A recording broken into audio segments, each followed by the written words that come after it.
Pyrrho. How have you been? I am doing well. How have you been, Antisthenes? I've also been doing well. Every time I see you, you are always in a rush. I have been quite busy with work. Well, now that I have you in front of me, may I ask you a question? Yes, go ahead. What do you think makes a good life? If there was such a thing as a happy life, my dear friend, it would appear to me that it is nothing but the simple things you can make sense of through your own senses and feelings.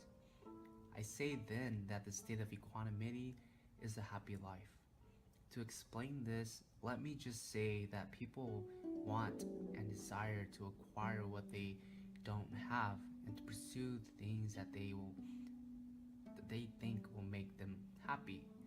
But I feel that there is no need to pursue anything with passion, and there is no reason to despair over things that people find terrible in life. To be happy, keep your mind on what is attainable and just be content with what you already have. Pay little attention to the things admired or envied and ravish these thoughts from your mind. You should consider the lives of those in distress and reflect upon their suffering so that your own possessions and conditions may seem great and enviable to allow you to live more serenely.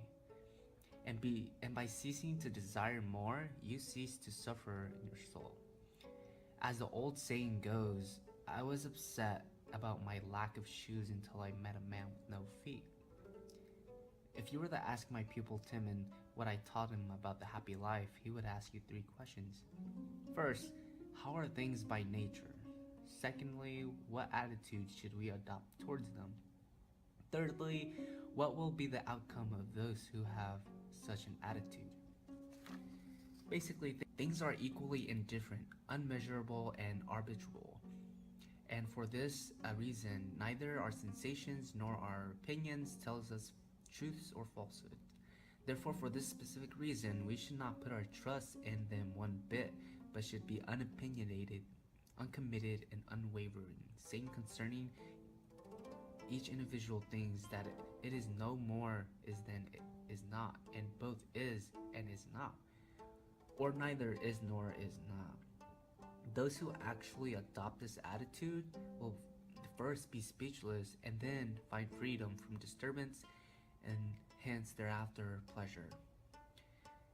As I was answering your question, I felt as though you were not agreeing with me.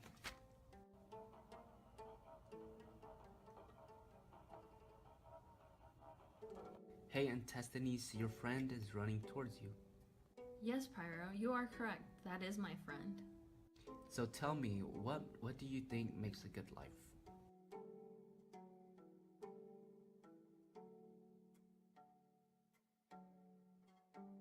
Well, I hear what you have to say, Pyrrho, but our ideas are quite different. I believe that a good life can be obtained through a quest of finding a simple life away from society.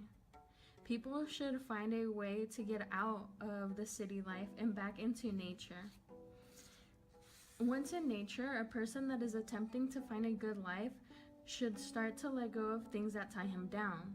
Things such as marriage, religion, and property tie him back down and back into society.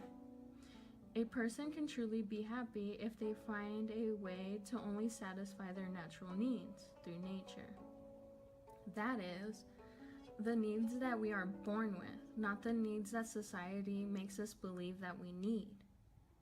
By pushing ourselves into nature, we are finding our independence, away from government and society, and we can begin listening to our natural needs. I myself have reached happiness through living a simple life. I understand my needs and address them. I have been out on the streets preaching my ideas for many days now. I see the confusion in people's eyes as they listen to what I have to say. I believe that they want to feel my happiness, but they are constantly told by society that my ways are wrong. I know that if I keep on preaching, they will slowly find the courage to free themselves from the chains that society has tied them down with. This, my friend, is what makes a good life. I see that we do not agree on what makes a good life, but we can still be friends. Before you leave, let me remind you of what makes a good life. One must free themselves of society and listen to one's needs. If we fail to do so, we fail to obtain a good life, full of happiness. Everyone could reach this good life, even you, Pyrrho. Before you leave, may I ask you another question? Yes. Do you think that society helps people live a happy life? I feel that a happy life involves you avoiding frustrations by simply going along with the conventions of society. Although they may not be right, it is common sense to do so, as truths to anything are all equivocal. Well, I believe that society is not needed to make a happy life. A person can follow the beat of their own drum and live a happy life. A person that chooses to follow the rhythm of society's drum will not be happy. A person needs to understand themselves in order to do what makes them happy. Yeah. I have to go now. Think about what I said.